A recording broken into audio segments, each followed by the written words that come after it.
You are listening to This is Oklahoma, hosted by Mike Hearn, telling stories of Oklahomans and those that have made it their home. What's up, guys? Welcome back to another episode of This is Oklahoma podcast. Mike Hearn here, your host, back with another episode. Excited to share this episode with you today, but before we do, I've got to thank our sponsors. First of all, the Oklahoma Hall of Fame. They've been a huge part of this podcast for the last few years. So the Oklahoma Hall of Fame have been sharing Oklahoma's story through its people since 1927. For more information on the Oklahoma Hall of Fame, go to www.oklahomahof.com. And for daily updates, go to oklahomahof on Instagram and give them a follow. Our other sponsor today is Chickasaw Nation. Now, the Chickasaw Nation have sponsored pretty much everything in Oklahoma. They're a huge supporter of Oklahoma, and it's an honor to have their name and their brand supporting this podcast. So a huge shout out to Governor Anatoby for supporting this podcast. It really means a lot. Our third sponsor is Diffie Ford Lincoln down in El Reno. Now, this one makes me so happy because these guys are great friends of mine, play a lot of golf together. I've bought my cars from them, do most of my oil changes down there, have a cup of coffee, hang out down in El Reno. It's a good spot to go. And not only are they great friends, but they provide a great service. So for over 60 years, third generation family owned Oklahoma business down in El Reno. They're also in Bethany as well. So people in the Bethany area know the Diffies really well. But if you're looking for anything new, used, Ford, Lincoln, or whatever, I'm sure they could find anything you want. Check them out, diffieford.net, and then on Instagram at diffiefordlincoln. This episode is brought to you by the Doghouse OKC. Recently, I have been in need of some doggy daycare for my two pups, and the Doghouse have come in clutch. The team over there are incredible. They've taken care of my two golden doodles, and so it's been an honor to partner with them on the podcast and share the love. And the one thing that I do with the sponsors that I have is stuff that I use and recommend, like the Diffies with my car, Hall of Fame. They're awesome. Citizens Bank's where I bank. Chickasaw Nation, huge supporter of Oklahoma. And adding to that is the Doghouse. And so if you're in need of doggy daycare in the day or boarding overnight, they do grooming and other cool things too. But I've had a fantastic experience, and it's an honor and a privilege to share this with you too. So go to thedogHouseOKC.com and follow them on Instagram at thedogHouseOKC. And hopefully our pups will run into each other. What's up, guys? Welcome back to another episode of This is Oklahoma. Mike and your host, back with another episode. We are down at Bedford's Camera on a beautiful sunny day. I can't wait to go hit balls after this, which we're probably going to talk about, play some golf. Yep. But Josh Sallee, it's Sallee, right? Yeah. Say that right? Nice. Okay. Nice. I had your sister on the podcast. Okay. But you have to say your sister's last name was You had to say that one's more. But yeah, I'm excited to dive into your story. Love a bit of golf. Local musician. So excited to hear about that. But we've been nerding out about golf, and you have, I guess, a golf store potentially coming soon. So let's dive right into that, man. Tell me about that, the passion for golf, where that starts, and why you've decided to open a vintage golf store. Okay. Passion of golf really was just my dad is not. No hate, Pops, but he's not a great golfer, but he loves the sport. Yeah. And I was played all the sports growing up. Really was like basketball and golf at the end of the day, but went to La Fortune Par 3. I said, Dad, when we going again when we were done? And I mean, it's just like the bug that you get. But I played in high school. I went to try and play at UCO, had some kind of crazy happen because my bag got stolen at Allstate while I was signing my card. And so I got this. We can go into that story about what happened after that and why I thought I lost my eligibility, made the coach at UCO furious, and it was like to be investigated. But I just have always really loved the game, and I love the relation that golf is to life. It's you kind of just out here grinding, and some things are going to happen that are unfair. Some things that that you kind of make happen. It's very much an individual sport, and that's what was like. I was drawn to it, and just over time, it's my getaway. It's how I've met so many people, good friends, and it's just a serious second passion. I think if I never found music, I probably would have ended up, working at a course or chasing some mini tour stuff, or at least trying.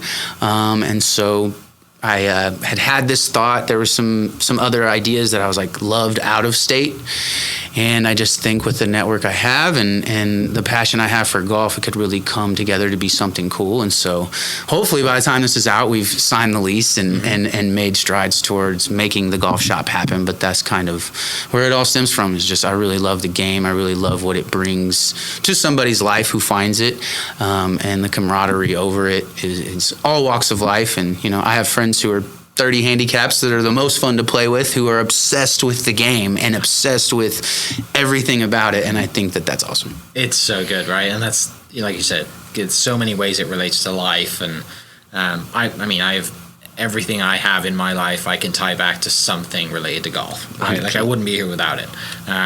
It's just such a great game. And then I had this conversation yesterday with a friend who he's trying to get back into golf, and I said, well, the good thing is, like, he's a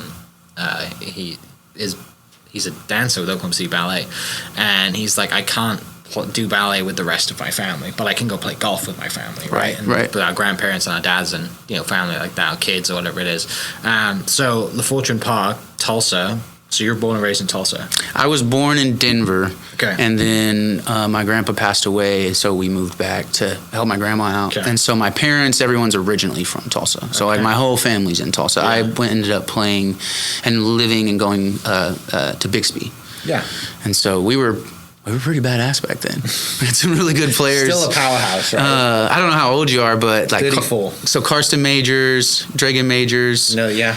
They do, I think it's called CGF. Mm-hmm. And then there was a couple other players that guys went to Cameron. And Tyler Hunt's a really good local Tulsa player. He's won a couple OGA things, and so we had a good team that also probably helped in, like, I was one of those traveling baseball summer kids, 90 games, and then I remember in 9th grade my dad was like, hey, you're gonna have to make a choice, and I said, okay, let's do golf. And I just saw the relief of like no more summers, no more 7 games a week. And so it ended up being a great decision, because golf in school was a blast. Yeah. I mean, everyone was like, wait, you guys leave early?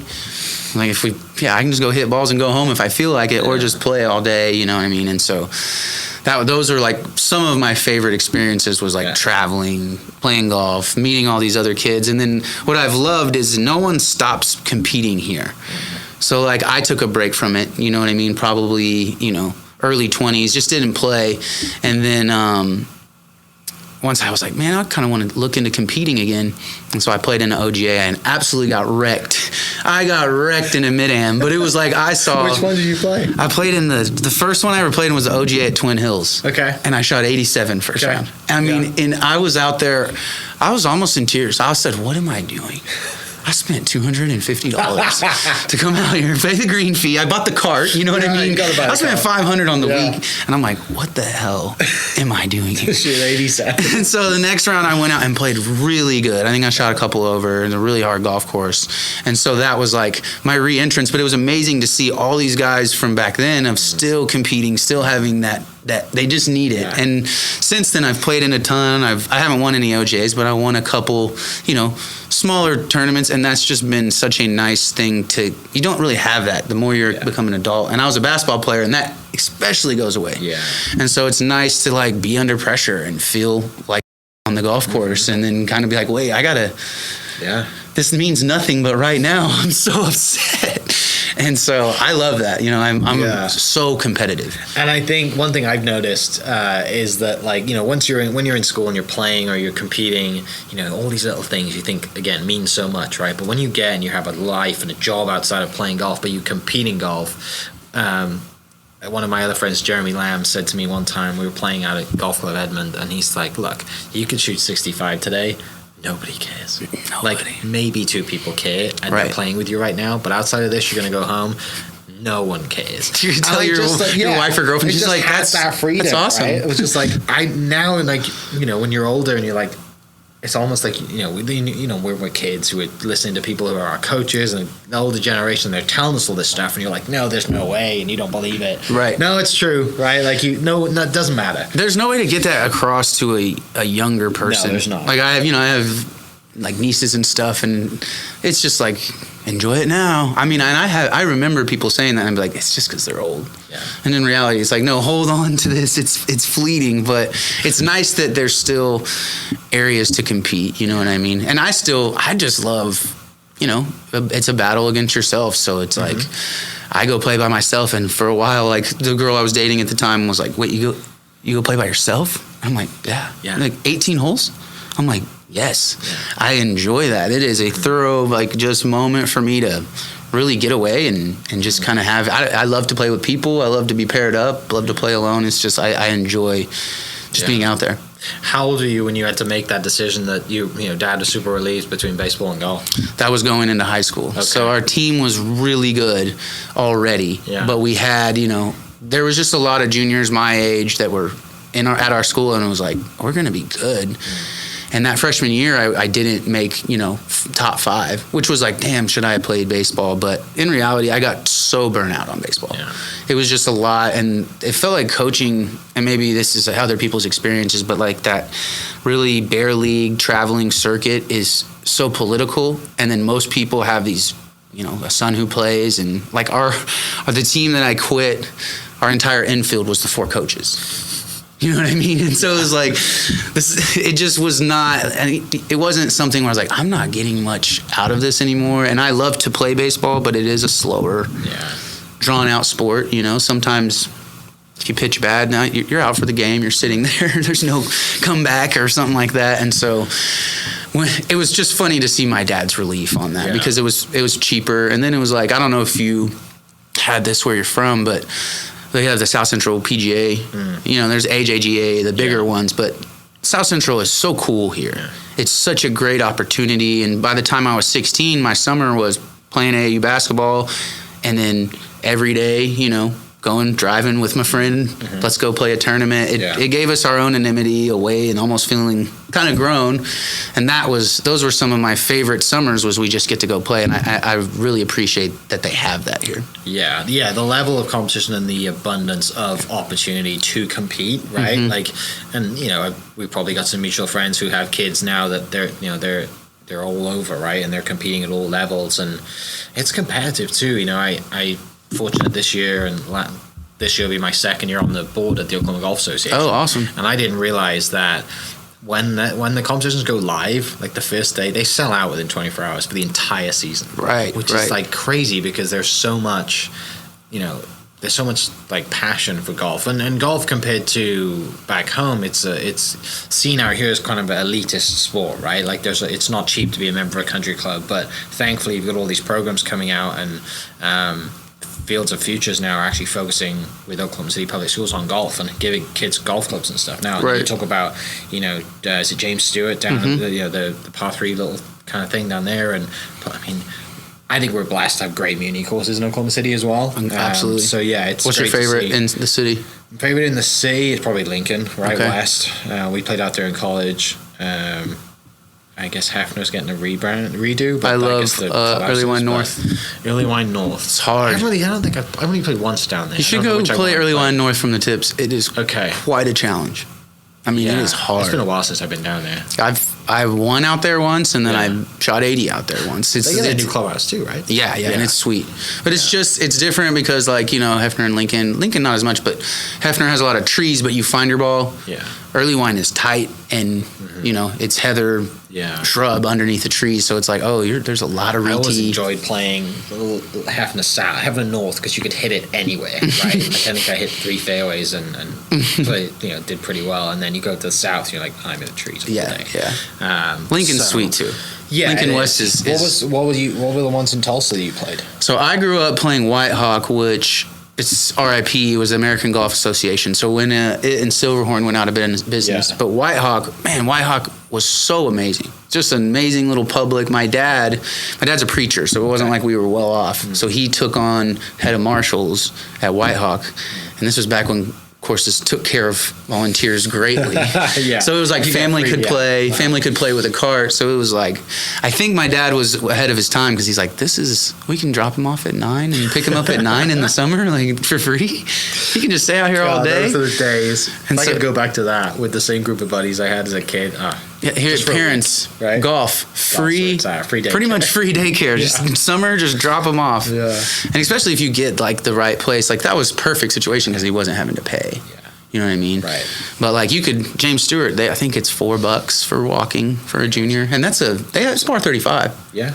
And so it's one of those courses you can hit it anywhere. Great place to learn. Yeah, definitely. When does music parallel with golf, or does music come later? Music was kind of like, it came from like playing basketball. I remember I was on like a team bus. We're going to a game. Everyone's freestyling. I'm like maybe one or two white boys. And I'm like in my head, I'm like, I can do this. I can do this, right? Like, I can do this good. Yeah. And so then I like tried it in front of friends, and it became like my, those little senior pamphlets. Yeah. It was like the senior basketball one. It was like, what's your secret talent? And I was like, I can rap.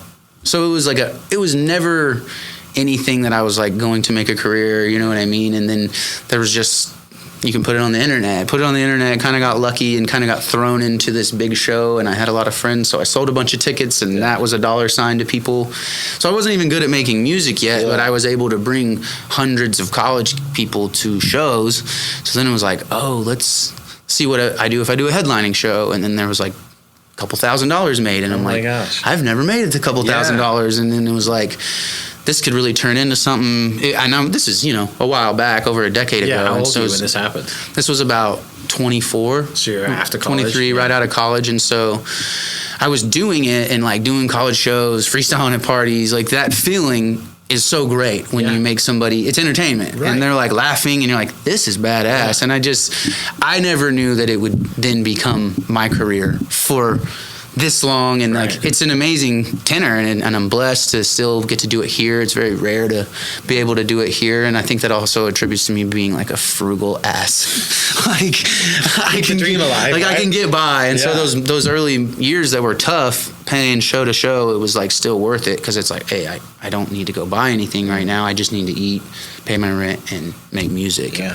And that grind was awesome at the time, and so now to have kind of get lucky and have some records early on pop off on Spotify and really contribute to a residual income was life-changing. And just being consistent with that, it led into the record label, you know what I mean?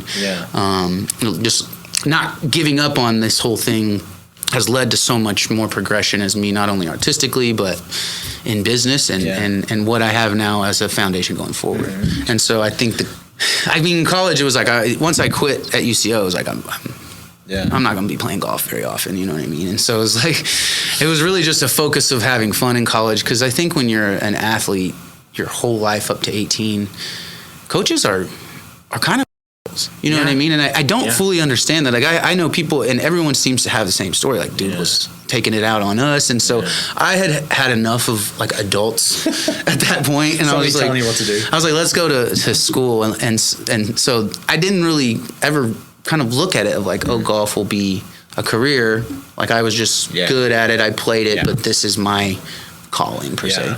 So tell then the story then of about state, and then choosing UCO and why UCO over any others, and then that whole, And this is almost like one of my regrets was, and I can't say it's a regret because how my life went, but I could have gone to like Southeastern, full ride, played basketball and golf. Okay. That would have been sick. Down in Durant? Down in Durant. Yeah. But at the time I get there and I'm like, oh God, this is Bixby. Like, this is not what I'm looking to do. And in reality, I wish I would have done it, because you're traveling, you're playing all the same courses as these you're competing in the same tournaments. It's going to be a great experience. And it's only 4 years.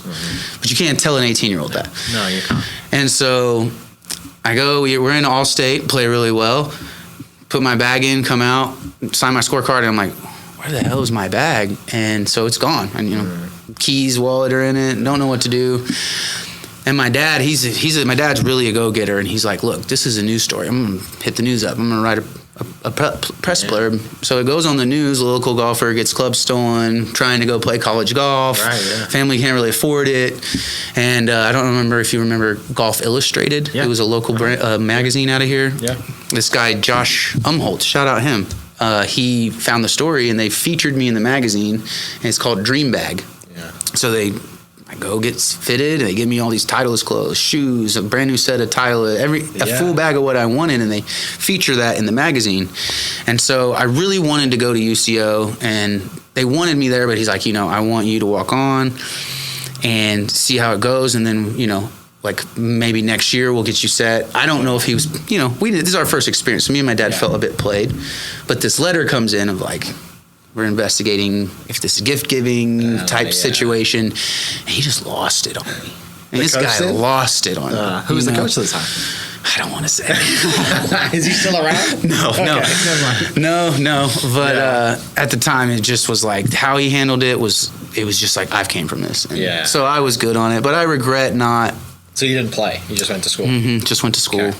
And so that was a big regret. I wish I would have played, or maybe, gone in somewhere else. And I've even considered like trying to go play if I ever want to get my master's, because I have full eligibility, and I'm a lot better. I don't know if this is for you.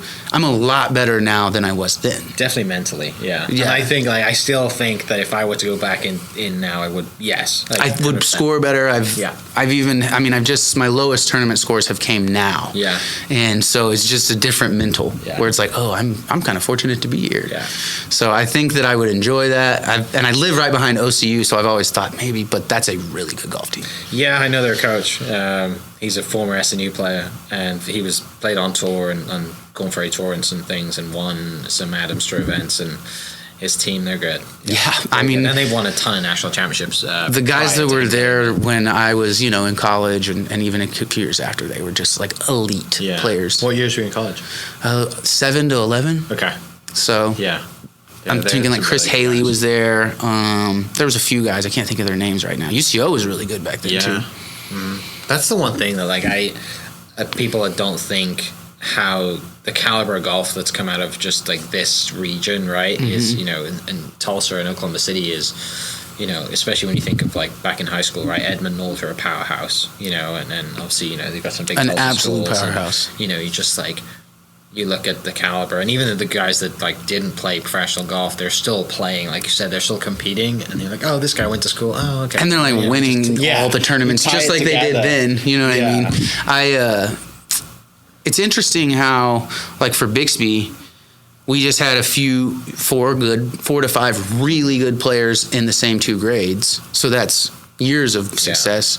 Where it was like, I remember after that, it was like Duncan had a lot of runs, and Ardmore had some really good players, but it's just like you knew they were going to be good because they had 3 freshmen on their 5, and it's like, oh, we're in trouble for the next 4 years. Right. You know what I mean? They're only getting better. And so it's interesting, like Edmond North, it was like 20 years of it.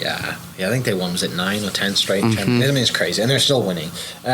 So go to UCO. What was like, do you think, obviously there's a little bit of music there, but do you think I'm going to get a degree, like I'm going to school, I'm going to go get a job? Like, what were your kind of, I guess, career thoughts at that point? It was like an ambitious wander of like, I got my degree in advertising, and it was not like knowing what I wanted to do, you know what I mean? But it was like, I was waiting tables and the music was working, and so it was kind of like, I'm gonna haul back because waiting tables is a perfect outlet for like, hey, I need off, but I can work 2 days a week, make some cash. And so it was like, then I had somehow Kevin Durant and the Thunder players took interest in kind of what we were doing, and I remember when I quit my waiting job, my best friend who was producing my music was also working there, and the guy who's managing me at the time was like, hey, Kevin Durant wants us to come to his house. And I'm like, excuse me? So you were like, music was really kicking off. You had a manager at this point. Okay, this is going well. Like, it's going well. And I mean, we're able to sell out shows. I mean, it's a thing that's working. And I called my friend Blev, and I'm like, dude, I need you. He had worked a double the day before. He's like, I'm like, dude, it's Kevin Durant. So he lets me go. Yeah. And Kevin Durant's playing his beats, and like, he's like, hey, you should rap over this. Like, I'm like, I can rap over this. And so he records it, and that kind of goes like locally, just blows up. I'm on all the news outlets. And so it was just like, that was when it was like, okay, I'm going to take this seriously. I enjoy this. I want this to be a career. Yeah. And it was just full speed, whatever I could do. And again, I wasn't that great at making music at that time. It was like such a backwards way to do it, where a lot of people spend time, get really good at music, but I was a good performer. And so it was a weird blend. Yeah. But I wish sometimes that maybe we took a a step back of like releasing music and just performed it. Yeah. And it's like Yeah. get really, really good at it until you have a finished product. Maybe you have one good song and kind of just create more demand musically, because I think at times it would provide people like, oh, they go listen, maybe they didn't like it, but they liked the show. Yeah. It had to get to a point where those match. Yeah.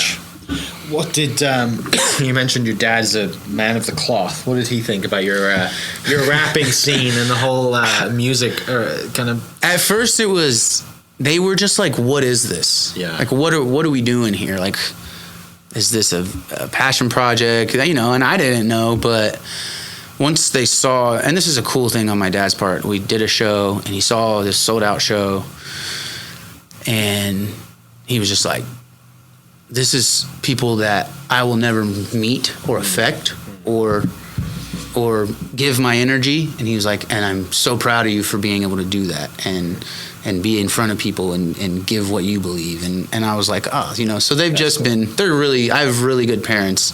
And so he always was like, you are fearless. Like, and I admire that. And so that's great to hear from your dad calling you fearless. Right. And so they've been great, you know what I mean? And at first they were thrown off. My brother-in-law was my sister's boyfriend at the time and was like, mentioned one of my lines at dinner and no one knew. And I'm like, what? And he didn't know, you know, he didn't know, and he felt bad. But then it just like, okay, well, yeah, I do this, and that's always a funny moment we'll draw back to with him, because he's a great guy too. They've been married a long time. It's Julie's husband. Yeah. I met him. Yeah. And is it Ryan? Kyle. Okay, yeah, I met him. And he party last he literally dropped the egg on my family. And I was not like doing it then yet. I had just like posted some like YouTube videos. Yeah. So I don't even know how he saw it. And I was like, brilliant. Kyle. He's just like off the table. Yeah, I was like, I don't know how to say this. Dig out of this, please, because I don't want to go down this road. But maybe he did me a favor, you know what I mean? Because when you start doing things like that, starting a passion project that puts yourself out there, that first of like, what are people going to think? Am I an idiot? It sometimes will make you stop. Yeah. But if you're thrusted into it involuntarily and you're like, I do this, it almost makes you like own it. Yeah, especially at the level that you're doing it at, right? On stage, in front of people. And, you know, this is, you know, like, obviously social media wasn't, you know, what it is today, but still, like, it's that whole, like, what are people going to think? People are going to whisper and hear things. And then you think about your parents' peers, right? And all their church crowd. 100%. What are they going to think and all that stuff. But that was the initial, like, and for my first few years, I just kept, like, I didn't cuss in the music. Yeah, you know what I mean? And it was kind of an ode of the respect. And then at some point I was just like, you know what? It's words and it's me. It's not hurt. You know what I mean? It was more of like an offense to my parents and that whole community. And it was like, I just at some point felt like maybe I wasn't being my purest self of like what I wanted to say. Yeah. And so when I started, you know, transferring into like saying what I wanted to say, there was no pushback from them. And I think that was like really healthy for me to be like, if I say this or that, it doesn't, you know, negate who I am. Yeah. Going back to what you said about like you were definitely comfortable on stage and entertaining kind of before, you know, learning the music side.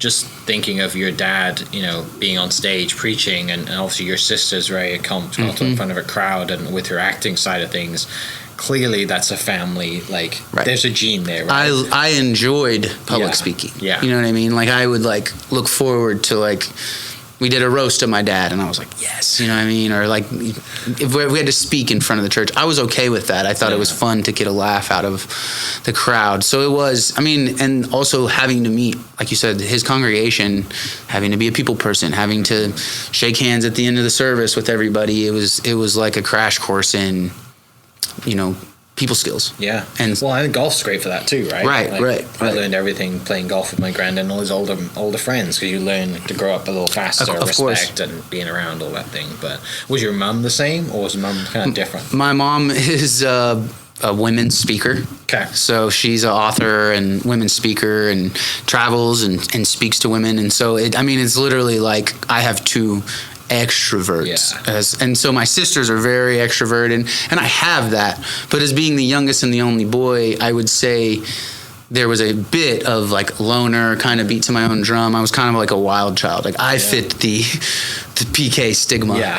My sisters were like right in line, like very much like have not, I don't want to say like strict to the sense, but really kept to those values that they were raised on. And I still believe in God, and I still have my idea of what I think and whatnot. And so, I mean, we walk our own path, right? Like everyone's Right. different. It's just harder for you because you're under the watchful eye of literally the entire Right. congregation. And that's what I was saying. That kind of made me beat to my own drum. Was like, Yeah. for me, it was like, I wasn't out robbing people. Right. I was sneaking out to drink beers with my friends. Yeah. And so I think I was just a little bit ahead of like that by hanging out with older people, being maybe on the golf course or just being around athletes and being like, oh, like this is just a fun thing that eventually you're going to do. Yeah. And my parents, just at the time, there was a lot of drawback. And so then it'd be like the whole church is like, I got suspended sophomore year for being drunk at winter ball. Yeah. I got kicked off the basketball team. It was a massive deal. Yeah. And I think 2 days after, like a call from Florida, and we're praying for Josh. Yeah. And then like that Sunday, the lady's like, I can feel the devil all over you. I can feel him all over you. And I'm like, I'm starting to feel like it kind of pushed me away. Yeah. And that's why I was ready to go to UCO and kind of get out of that. And so I'm thankful for that upbringing. Yeah. Because it taught me a lot. And I was glad. My dad one time said, he's like, I'm pretty thankful you even believe in God, just because he knew the strenuousness of raising children in the church, which is so aware of him. Mm-hmm. But yeah, that kind of made me beat to my own drum, which I think has just continued. Yeah. I just haven't really done anything normal in my adult life. The Kevin Durant thing is kind of like another, just like just kind of reaffirming, like, hey, this is like, we're getting somewhere. I want to keep doing this. You have to. So you leave school, right? But you thought about advertising while you were there. So you've got this like marketing kind of advertising brain, as far as you have that side of you that knows that you can market yourself and get out there. You're a people person and you're in the performing kind of world. Right. Where do you go from there? How do you think that, like, because you obviously don't want to be waiting tables, and you mentioned like it was recorded and posted, and like, how do we progress from that to think, wow, like I can keep doing this? We were such a guinea pig. Yeah. There was nothing like that happening. There was not many places to perform. There was, so as much as that might have been like a hindrance, it was also like, oh, we can bring all these shows, put me in front of all these crowds that are going to be built in. We brought Mac Miller, we brought Kendrick Lamar when no one knew about him. Yeah. Really. We brought, I think Kendrick, there's like maybe 120, 140 people there. Yeah. But there was 140 people there. Yeah. And we were working with this group called Paradigm, which was these kids from Norman who, they kind of took a liking, and it just became this massive movement that was kind of undeniable. And then it just kept building as far as people wanting to be involved. And then, we expand to Wichita, and somebody from Wichita hears about this. So we go to Wichita, and then I could play Tulsa whenever because I'm from there. So we're selling out a show in Tulsa, which is like, who is this? Yeah. This kid, and then it just started going kind of like this, to where I was able to go to Dallas, I opened at the Granada in Kansas many times because we could push tickets in Kansas City. And so it was really just like, this is working. I remember telling myself, I had an age. I was like, if I'm not a millionaire by 27 off this, I'm going to retire. You know what I mean? And it's like, that's not real any project, especially that's a small business you're starting in a reality. And to go 3 years and all that progress, it still was like, oh, we're still not where we want. And that's what's interesting about it. Maybe why I haven't quit is because I'm so competitive, and that I feel I want what I feel like maybe my art deserves, or what I know I'm capable of getting. And so maybe that's kind of been the underlying. But back then it was like, this is working. People believe in you. Go full force. My best friend at the time was making all my beats, and his life was changing and meeting people. And it was really probably around like 2017 when I was really locked in as a music maker. Yeah. And we knew what we were doing. We had the connections. We knew how to get the word out there. We got the right bigger artists on songs. So it seemed like we were always doing things somewhat this is not in an egotistical way. It just seemed like we were always doing things a little bit larger than anyone here. Okay. And that was what was really driving it. It was like, I don't know necessarily what this is, but there's a ton of people at these shows. There's a ton of support. There's a ton of people talking about it. And so it was then applying what you learned in college of the advertising and all these classes of like, okay, I know what press releases, like there was just things that I knew that I could work on. I really dove into graphic design around those times because it was just an outlet of like not having to wait on flyers. Yeah. Then I started learning how to mix music, and that was so that we didn't have to wait on the studio and then make beats. And so I always just tried to, while this was happening, learn other stuff to reduce the cost. You know what I mean? And really become like a Swiss Army knife. Yeah, I'm back to what you said about being a small business, right? You kind of got to do it all before, because otherwise if you don't, you're paying someone to do it and it's just zapping, money goes into production and everything is actually. And you're waiting on money. it, man. Yeah. So you have a manager kind of early on, you start doing shows. What's the scene like? What's it like to kind of try that? And you mentioned like getting guys in early that obviously became megastars. I mean, how and where are you playing in Oklahoma, and what's the music scene now? Right. Obviously compared to what it is now. Well, it was like we were really at good the time it was like JB. Yeah. He was here and he had kind of something developed of his crowd. He had like a collective or something, and that was kind of, as far as like I saw, it was like mainly the hip hop side. Yeah. And what we brought was like, it was just an entire side of people my age, like basically the bar crowd. And people needed something to do. They wanted something to do. The shows were really fun, and what really changed it was Speakeasy. Okay. Speakeasy was like, they hadn't had any hip hop acts, and I was like, hey, I think I can really pack this place out. And so for like, 2-3 years, my local shows would be at Speakeasy and it would pack out. They did a great door deal, and that was like really good income each month, so that we could throw a Speakeasy show and then maybe go to Kansas City for couple $100. Yeah. You know what I mean? So you're opening in Kansas City for somebody bigger? If it just would be, what can we do? Wichita, we could do headliners and maybe make, like someone would pay me to come out. Yeah. 300 or 400, but those shows in Oklahoma City and Tulsa was really how I was able to stay afloat and then go to these other cities and maybe not make as much. Maybe they're just like $100, but I can't do a hotel. I'm like, okay, but we played OKC. In your, right. And so your future by doing that, right? You're building with those places, and indie touring is just so hard. It's so hard. Yeah. And we had a tour that we booked with a bigger act that we were going to try and have like a headliner. We were going to fund all the dates, and he didn't promote it. We had this guy named K.A.A.N on there who was an underground artist at the time who was bringing more heads. And so we had to like abandon the tour midway through. We lost a bunch of money, you know what I mean? And it was just like everyone. I have my friend as a tour manager and this other girl helping who's one of my close friends, and they're miserable, and they're the nicest people I know. Yeah. Like they're the most positive, happy people I know, and they're miserable. I'm like, this is not going well. This is not how this is supposed to go. And so those are learning experiences, and that's why I'm thankful that the music does well on Spotify, because it's made me just be able to play the shows I want. Yeah. Whether it's a good pay, or I know it's going to be a really great show with a big turnout. The Spotify stuff, is that kind of recently, like the last 12 months, kind of really taken a jump? But you mentioned earlier kind of having some stuff that had hit as well. Right. What's the kind of story behind your Spotify journey? I had a song called Awayo, which had this guy K.A.A.N on it, and we flew K.A.A.N out from Maryland. He was very underground, but definitely like going viral. He's an incredible artist. Got him on that song, and that song kind of just took on a life of its own. And he reposted it on SoundCloud. It had been out about 3 days and had about 15,000 views on it. And we get a call from Shady Records, which is Eminem's label. And I just got a ticket in Kansas City. Yeah. And my friend Blev, who made the beat, he's like, dude, it's this guy, A&R from Shady Records. Yeah. He's asking who wrote the song, who made the beat.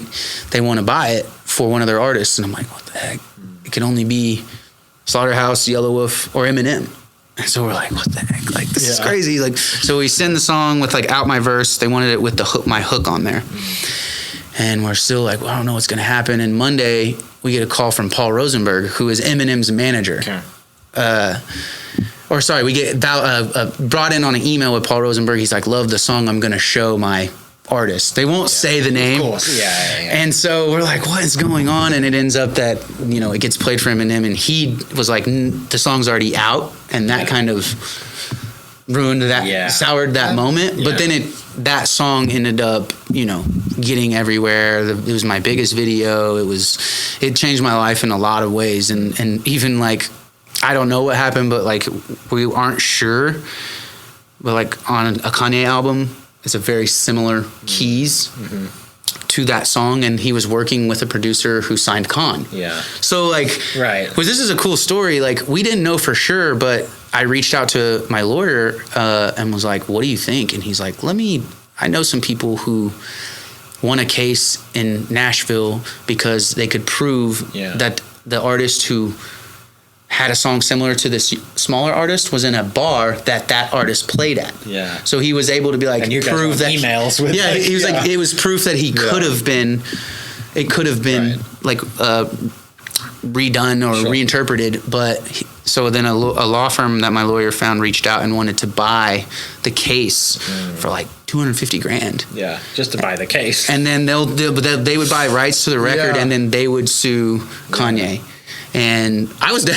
Just like, because he had 7 lawsuits on that project that weren't cleared from like smaller bands. And so I was like, dude, if we can prove, like, if they can't not prove that he did it. Class action when everyone gets involved. Is that what it is? And so at the time, my friend was like, man, I don't want to get blackballed. And I'm like, okay. So we didn't do it, but it would have been interesting to see how that. And so that song with Spotify, all of that, and there was like press releases about if it happened, it just got everywhere on Spotify. And once you're in Spotify's algorithm, as long as you feed it, it really works for you and really will show your music to people. And then like in the last year, it's taken such a jump because of a couple songs hitting it really hard. Yeah. I have one song right now that does about 7,000 streams a day.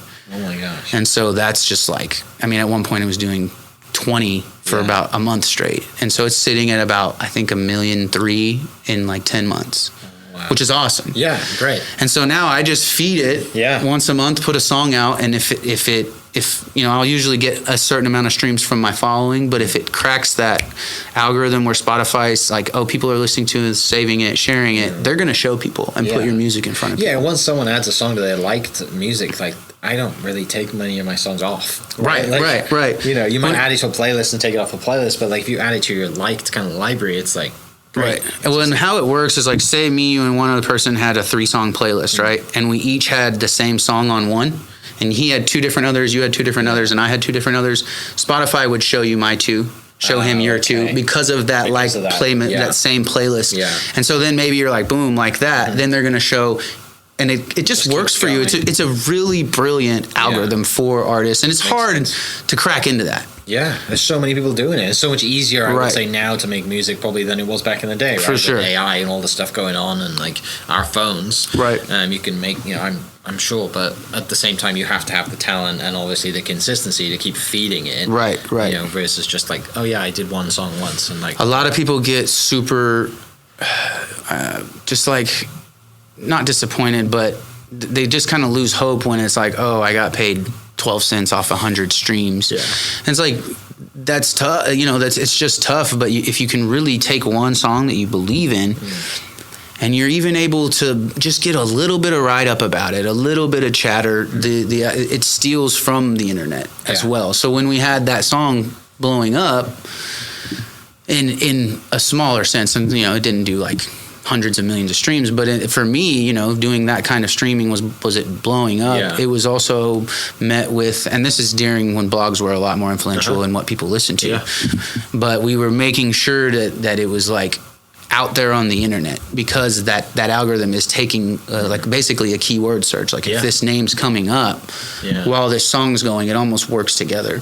And then also just another reason of like, oh, keep doing this. Like this is another sign to like, I want to keep, another and then like I said, you just keep going. It's all changed so much though. Now you can.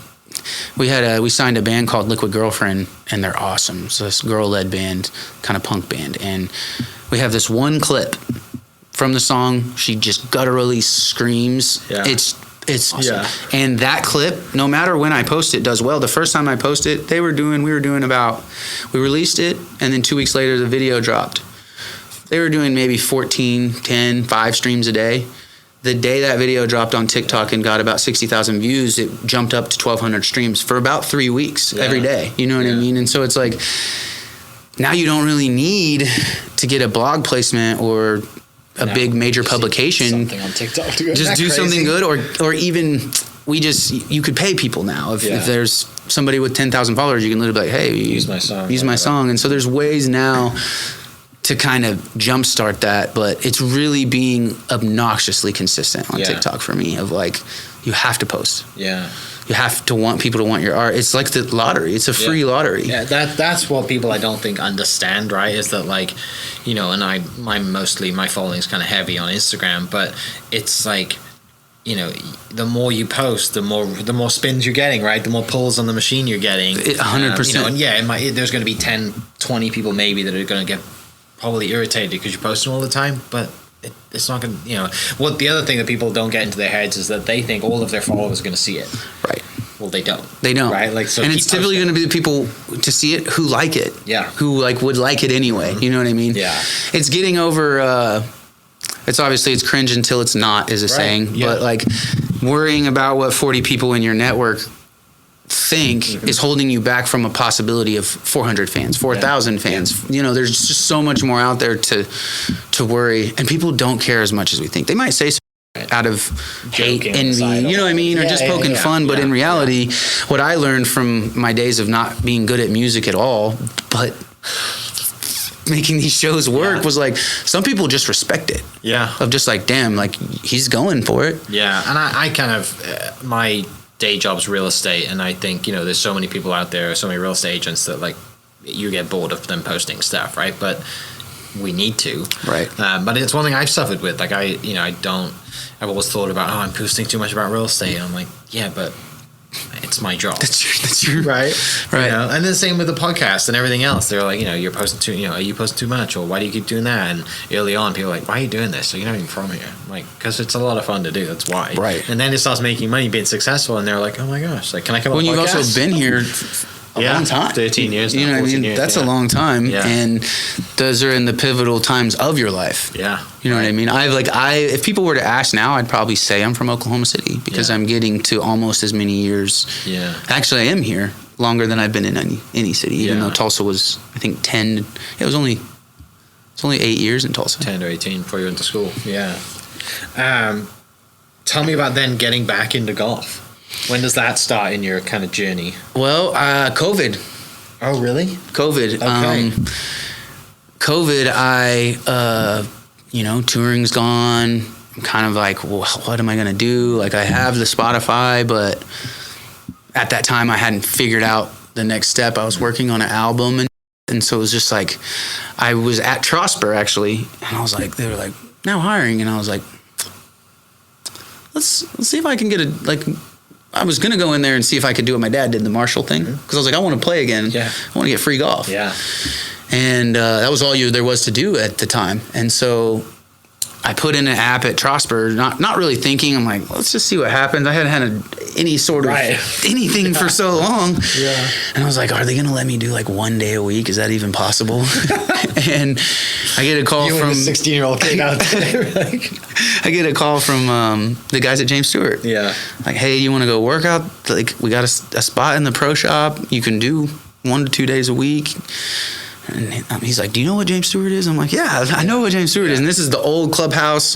And so I went out there, and I just got a great vibe. I love the community there. That's my favorite area to just meet. I've met so many people. And so I started doing that during COVID, and I'm getting to play golf 6 days a week. I mean, I'm playing 36 and 9 holes just on a cart. No, you know, like, and then they closed down, and they didn't want me to leave because they had no employees. It was the old pro shop. So it was like everything shut down for that month or whatever. And they're like, just come out here. So then I had the course to myself for a month, just me. So good. And it was so fun. And that's when I was like, okay, I'm getting a lot better. Started looking into OGA, played in some events, then found like these guys that put together a really great, like, every other Friday stroked event. Okay. and they were some older guys, and I just won like 3 weeks in a row. Yeah. And so I was like, it's time. I'm gonna go pro. We're back. I'm going back, baby. And then it was just playing. And at the time, it was like, you know what? Maybe I will just do this. Maybe this is the next step, is to become a Class A PGA. Yeah. At James Stewart, they don't have one. I'm thinking maybe this is my next move, like career move. Maybe this is just because I'm getting older. I didn't have the label idea yet.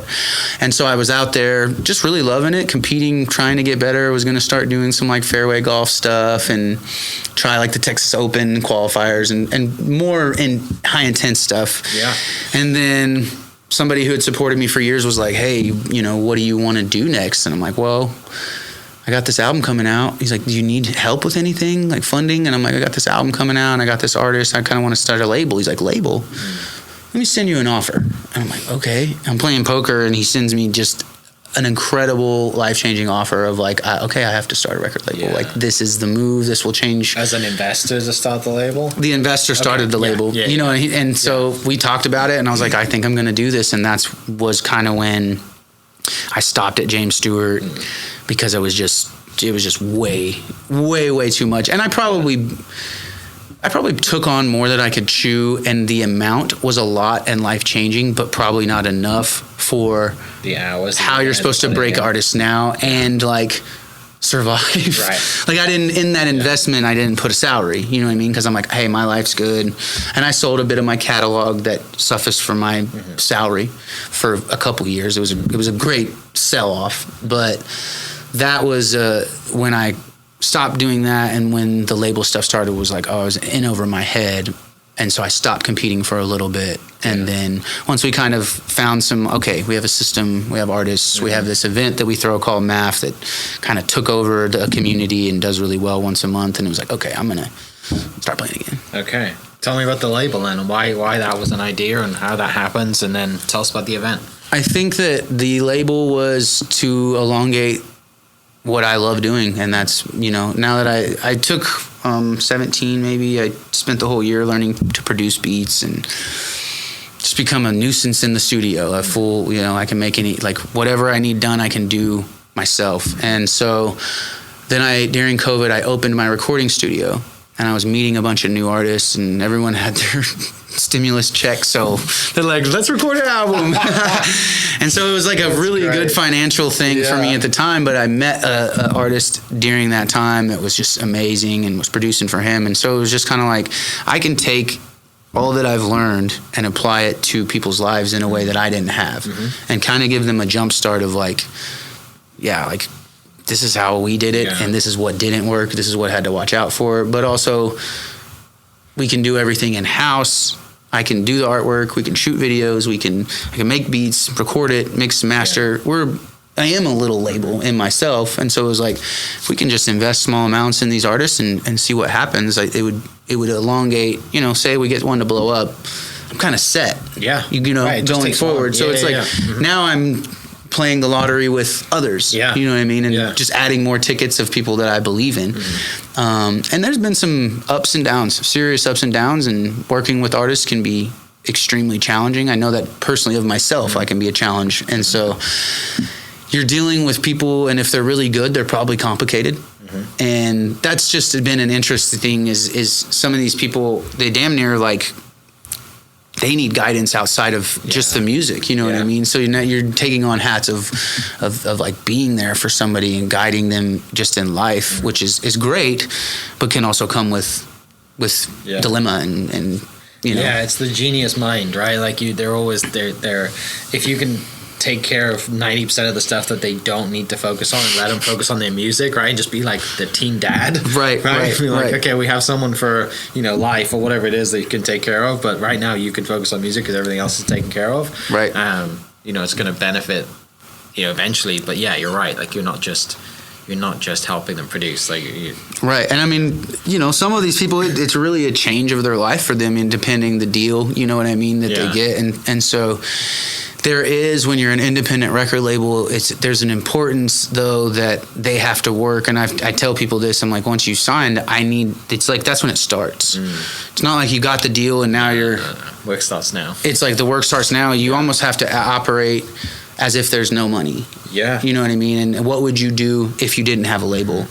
Please still do that, because now we can make your art go to this higher level and everything you need to push. But if they're not pushing, we're still just a small label. Yeah. You know what I mean? So it's hard. All people have to really still be diligent in spreading the art as an independent record label. If we would have had more money and had, right, an extra $60K for a publicist that only does that, it might be a little easier. Well, yeah, right. yeah. But even PR right now is kind of a dead blanket unless you're willing to put forth maybe $5-6 a month. And you have to have just somebody who's like willing to take you on, who can connect dots. It's no longer like. And then you're in an industry that's very unique too, right? It's not just your everyday PR person that's just going to do every businesses. And this is just for transparency for others going forward, is I spent $10,000 on PR for my album. Yeah. It may have been more than that. It may have been 12. And so that's 4 months at about $3K. Yeah.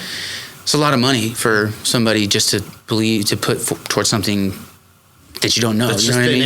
It's just like, do people like it? Is it bad or good? Yeah. It's a subjective response. Yeah. And honestly, it was a huge waste of money for me.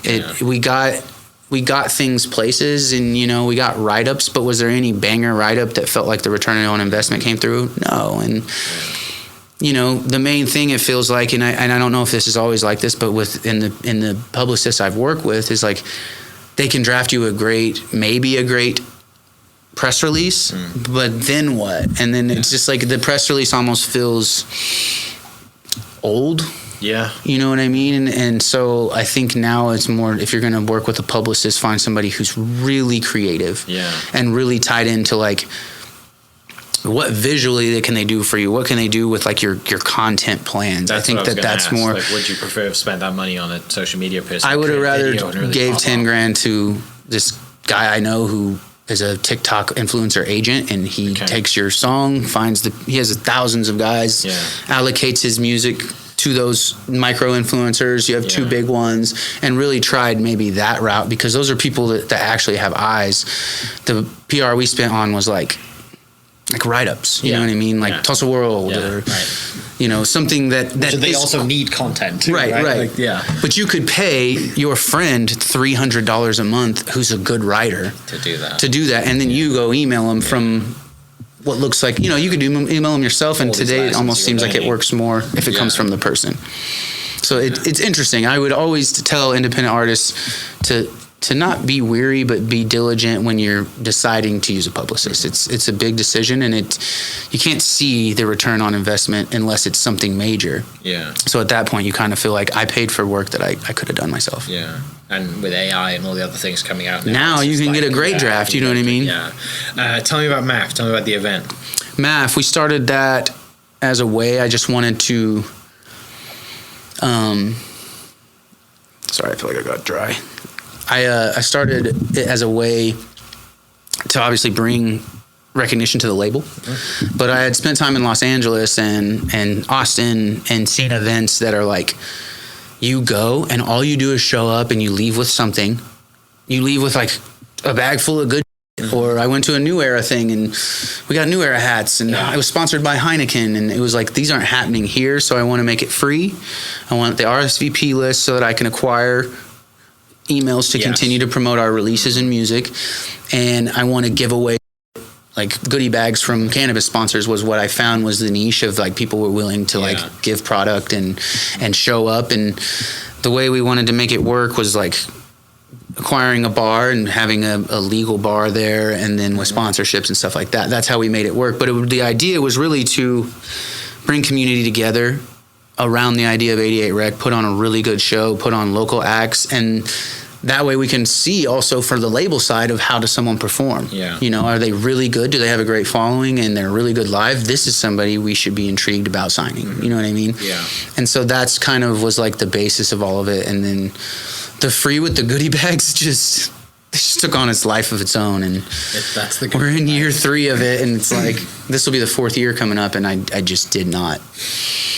Usually when you start an event, you're like, we get about 6 months out of this, maybe a full year if you're lucky, because just people will just kind of flame There's out. new events or something going on. There's just lives change, especially whatever. in the city Yeah. right now. It's tough throwing events in the city right Yeah. now, and so it's been a blessing. But I think it came down to the idea of like, I don't want to make any money. I'd rather not lose any money, but I'm not here to just make a It's an investment in your business, right. And so it's been so cool. I got to meet so many people in that cannabis industry that I wouldn't have met, that are like staples here of like, that have ended up, I do some like creative agency work for, you know, different cannabis brands, and that opened that up, and they'd be like, who does y'all's video? And I'd be like, oh, I did it. And I do this for brands. And so it just really, it compounded to just such a cool thing that I don't think we expected. I remember when I came back, I just for some reason thought it was funny. Like I was like, math class. I'm like, math's got a ring to it. I'm like, music, art, food, fashion. So I come in there, I'm like, boys,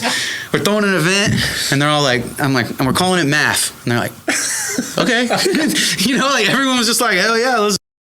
Yeah. And it ended up being really awesome. And we've just seen so many artists like get their start or get their footing and confidence through playing there. Because they try to find people that maybe their second, third show's math, maybe their first show's math, but their music's really good or whatever it may be. And it's just been cool. There was never that for me. Yeah. There was not a place that I could get booked and there'd be people there. You can get booked all over Oklahoma City, but it might be empty. But yeah, I mean, that's kind of the basis of on MAF was like just creating a community. So the event's gone 4 years now. This will be our 4th year, and I had considered like changing it, doing things differently, and so that's kind of, we may do like traveling MAF this year. I haven't decided, but that would be where we're doing the same thing, but now we're showcasing local spots. Yeah, you know what I mean. And I don't know, changing something that works is always difficult, but you know. I mean, you get a sponsor and then wants to host, right? You find a place, they're like, oh, we'd love to have you. And you kind of create, you always have. And we've had so many, I mean, really cool venues, spots that have reached out to do it. That would be cool, but it's just about pulling the trigger of change. And those people where we have it, you know, they have to be okay. We actually had some idiots vandalize the room on New Year's because we threw an after party. I saw you post about that. The owners of the establishment are like, we're canceling all events for the foreseeable future. So it may be life worked out of like telling me, hey, you do need to change it up, or you know what I mean. I always try to take moments like that of like, this is a sign for. Do we just move on, or do I fight for the spot and they're upset? You know what I mean. There's just a bunch of factors go into it. But shout out them, Star Space 46. They've been just amazing. Yeah, I remember. I know those guys. We were starting the label, and I just wanted a place to get out of the house. I was kind of going through a hard time, and working from home can be a drag if you're not good mentally. Yeah. And so I remember it was the first spot I went and see the co-op space, and then the lady takes me down. She's like, "Well, this is our event space," and I'm like, "Event space?" I'm like, I can use this? Yeah. She's like, "Yeah." I'm like, I can fill this whole room up. And she's like, "No, we want that." Yeah. So they were like, "Wait, you're an indie label? You want to do shows?" So it was perfect for what they thought, and I don't know. I don't know if they realized how much we were able to do that. Yeah. Because the first one was packed, and I was just like, oh, I hope they don't hate us. Yeah. But they've been great. They've been so great. Well, that's good to hear. It's a good spot down there. Yeah, it's a great spot. If you're looking for a spot and you work from home, or it's good price and good people up there, it's a cool spot. Yeah. Finishing up 2025, what are you excited about? Well, I bought an RV, but I'm about to sell it because of the golf shop. I'm not going to have any time. So my plan was to take this RV and just go golf and travel and make content out of it, and see if that can... Do the Eric Anders Lang thing. Yeah, exactly. And I would really love to merge my music with golf and that kind of take to... Like, if I had it my way, it would be awesome to be touring, playing golf, doing golf content with the major players. But then, you know, I have Matt Cardis on Instagram. Maybe. He's the one that drives like that white. He's got a white Sprinter van. It's like white and black. Okay. Sponsored by Adidas, Callaway. Wow. What's his name? It's his Instagram name is not Matt Cardis. It's a golf thing, but same situation. I'm sure I've seen it. He's a creative. He was a caddy. Right. Like, literally just drives around, plays golf. And that's kind of it would be awesome to have that following and then be able to play concerts after. And, you know, let's say the good guys got a hold of a scratch golfing rapper producer. It seems to be that it could work. There is a market for it. And so I'm not saying that'd be the sole what I want, but I think the golf shop will play a great hand in that. I think the virality of having this golf shop and the content that can come from it, and then them figuring out the story behind me, will only play into this whole 100%. Thing. I think if a big banker is like, you know, I'm really good with the OSU boys from maybe like 2013 to 17, like Brad Gale, Ricky Fowler, Deep Howe, like those guys. We made a good connection back in there through music. I got them into a big concert. So many pros now are going to Oak Tree. If I can get one of those guys in the shop, I think you can. You know what I mean? Where's the shop going to be? It's 13th and Broadway, right across from the Garage Lift Apartments. And so I think if they're like, you guys got to come check out this golf shop. They got vintage stuff. Those pros will buy a haul, but also I just want them in there for the look. Exactly. And so we're all golf nerds at heart, right? Doesn't matter like you're a professional, like you're making millions on tour. Like we always remember like those first set of blades, right? Or like your dad's friend that had like 6 Scotty Cameron putter or whatever it was. Like we all remember that, right? And we all like that's what got us into. I damn near want to have like a Scotty Cameron bar, and it's just like the place where you can get like a little old gun. There's just nothing but old Scotties. So we'll see, but that 25 is just seeing if we can make this happen. Continuing to push music. The girl I'm dating right now is also someone I help with music, and I'm just really excited about her career. She's just an incredible artist, and so she just started and she's really taken off, and some of our writing and like back end writing has really started to spread into like some big rooms in LA and stuff, and so it's really just keep doing the same shit I've been doing. Is she in the same genre? She's kind of like a soul R&B. Her name's Bella Burns. She's absolutely just amazing, and so that I feel like she has everything that it takes to get out of here. And I don't think that the goal is to get out of here, but I think that musically you need to. She's a superstar. And so I'm really want to put a lot of time into that and see how big we can put her on there, and then sign some more acts and hopefully keep math going. And what's the name of the golf shop? Do we have any social media handles ready to go? Not yet. That's bad. It's going to be called Easy Day Golf Shop and Vintage. Easy Day Golf Shop and Vintage. Okay. Awesome. I was going to go Good Day, but because like it's a good day to play golf. But I was in between the Big Easy because I'm an Ernie Els guy, and my swing is like, that is how I swing. And so I was like, let's combine. Like, and I like the shot. Like, how'd you play today? Oh, it was a pretty easy day. And so that clip of Ernie, VJ, and Freddie coming. It's just the greatest golf club. I'm so obviously you know what that is like people watching are like they have no idea. That is like Tempo Town. It's the best. That is like a golfer's like just so good dirty magazine. Like that is those are 3 of my favorite swings. One time I was at the U.S. Open in 2000. What was that? 1? Was that when that was? Maybe at Southern. Yeah, probably. And first, I followed Sergio Garcia. I don't like Sergio Garcia for this reason. My favorite golfer at the time. Followed him. I'm in line for every autograph in the practice round. He all went to all the beautiful women, every hole. And he's playing with Vijay Singh, who's not talking to anyone, not signing any autographs, and doesn't even like the autograph line. So I'm like kind of bummed, and I'm just walking, and there's this like cut through in between the galleries that Vijay Singh's not supposed to go to. And I just turn, and there he is. He's like, "Hi, kid," and I'm like, "Giant." I'm like, "Can you sign my?" And he like signs it. I'm like, and then I was a huge VJ fan, and Davis Love, because he like gave me a ball, and those were good times. Well, Senior Open's coming to Oak Tree next year, 26. Have you played National? Yeah, hate it. I've never got to play it. Well, we can make that happen. I would love that. You would go out there and you'd have your best. Like you would like. It's unfair. Right? I shot, I think, 74 on the East. Which one's the harder of the family? The East. Yeah, I'm from the tips. Yeah, and I felt the East has the. I felt like it was one of my greatest rounds of golf I've ever played, and I was 2 over. Yeah, that's when National is just brutal. Like you miss a fairway or you miss the green, and you're like, okay, we're just making bogey here, and you just have to accept. Right. Which is mad because I played their pro-am this year, and I played decent-ish, shot like 5-6 over. And Charles Howell was playing, and he made like 8 straight birdies. And I was like, this is why I don't do this as a career. That's what I was going to say is those courses is what makes you realize that these guys are... Separates you. They're literally like if you went to try play Shy Gildas Alexander in a game of one-on-one. Yeah. It's literally the same level of absolute... People always ask you or me, or they were like, oh, why didn't you play? Or is there still a chance? And then you have those, like, they've not had that experience, right? You need to, like, put it into that example to, like, realize how far apart we are from the people who do it. And they feel that way probably because they're, like, 20. Yeah. And they're like, wow, dude, you shot even. And it's like, Bryson would have shot 57. I played national with a friend of mine last fall, careered it. I hit 13 greens and shot even. Like, I up and downed like Savvy. I was a god, right? And they were just like, this is insane. Go pro. It's just like, and I just shot even. And I was like, I've never seen it. And that's like, yes. Anywhere else, that's a lot under par, right? But out there, it was like, I've got some friends out there. I would love to go get that. Amazing. So last question. I'm in the real estate industry. I always ask this question because it just fascinates me.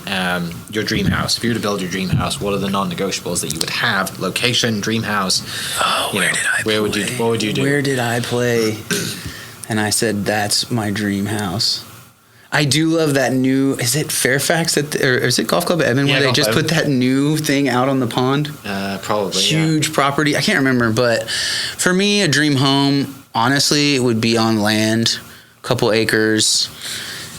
If it was in Oklahoma City, right there off the highway on 44, kind of north of Forest Park, just right there. Want my own land, my own little 3-hole. Just to get lost in my own little compound would be, studio in this corner, mother-in-law suite for the back. That would be the dream. Okay. But I would also love to have a golf course backyard and just be able to go play 3 holes, come in, have neighbors, be a part of the club there. That would be really sweet for me. All right. That's awesome. How do people find you on social media, Spotify? Josh Sallee. You can say Sallee, whatever. But at Josh Sallee, Sallee. That's everything. Awesome. Well, thanks for coming in, man. Yeah, man. I appreciate your time. Of course. Excited to tee it up with you. And we got to go play. We'll do that. And for people listening, thanks so much for checking in. We'll catch you next episode. Cheers. Cheers. Hope you guys enjoyed that great episode. Thank you so much for listening. As always, huge shout out to our sponsors, the Oklahoma Hall of Fame, sharing Oklahoma story through its people since 1927. For more information on the Oklahoma Hall of Fame, go to www.oklahomahof.com and follow them on Instagram for daily updates at OklahomaHOF. Our other sponsor, the Chickasaw Nation, amazing sponsor. They do amazing things for the state, and they're always sponsoring something in Oklahoma. They're a huge supporter of Oklahoma, and without their support, we wouldn't be able to do what we do. And our third sponsor is Diffie Ford Lincoln down in El Reno. Now, this one makes me so happy because these guys are great friends of mine, play a lot of golf together. I've bought my cars from them, do most of my oil changes down there, have a cup of coffee, hang out down in El Reno. It's a good spot to go. And not only are they great friends, but they provide a great service. So for over 60 years, third generation family owned Oklahoma business down in El Reno. They're also in Bethany as well. So people in the Bethany area know the Diffies really well. But if you're looking for anything new, used, Ford, Lincoln, or whatever, I'm sure they could find anything you want. Check them out, diffieford.net, and then on Instagram at diffiefordlincoln. This episode is brought to you by the Doghouse OKC. Recently, I have been in need of some doggy daycare for my 2 pups, and the Doghouse have come in clutch. The team over there are incredible. They've taken care of my 2 golden doodles, and so it's been an honor to partner with them on the podcast and share the love. And the one thing that I do with the sponsors that I have is stuff that I use and recommend, like the Diffies with my car, Hall of Fame. They're awesome. Chickasaw Nation, huge supporter of Oklahoma.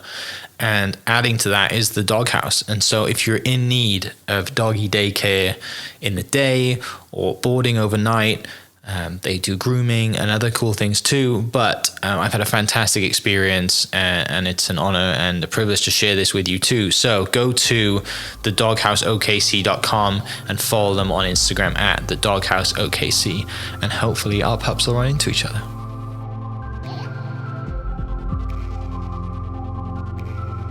Thank you for listening. We are inspired by those around us and hope that you are too. Make sure you subscribe to this podcast on your favorite podcast platform and leave us a review so we can keep telling your stories. For more great Oklahoma content, follow This Is Oklahoma on Facebook and Instagram.